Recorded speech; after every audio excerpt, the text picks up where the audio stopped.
Araw ng Hulyo noon, taong 87 ang hamon.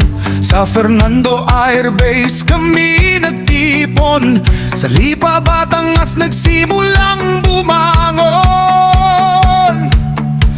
100 pusong sabay lumaban, 23 recruit na may tapang, 73 trainee handang sumabak sa hirap ng buhay na walang urungan.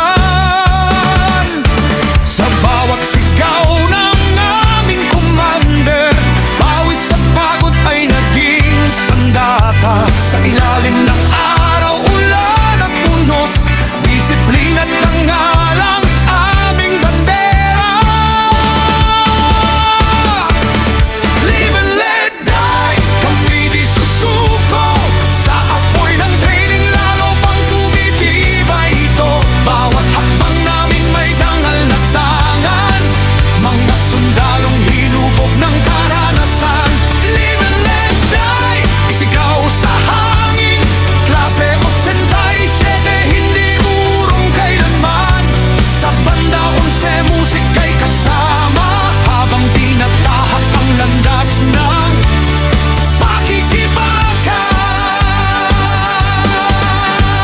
Sa Non-Commissioned Officer Academy, doon hinasa ang tibay ng lahi. Bawat gabi, kulang man sa tulog, pagbangon sa umaga, laban ay tuloy.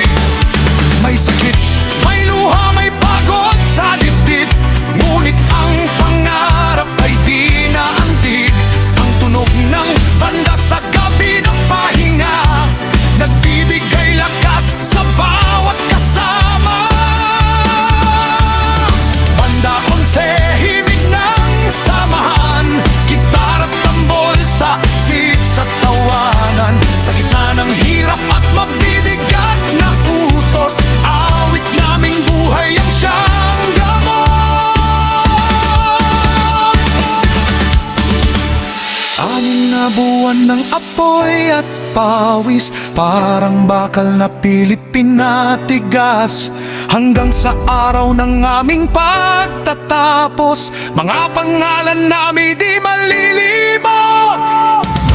Alaala ay may mananatili, parang awit na di mapapawi.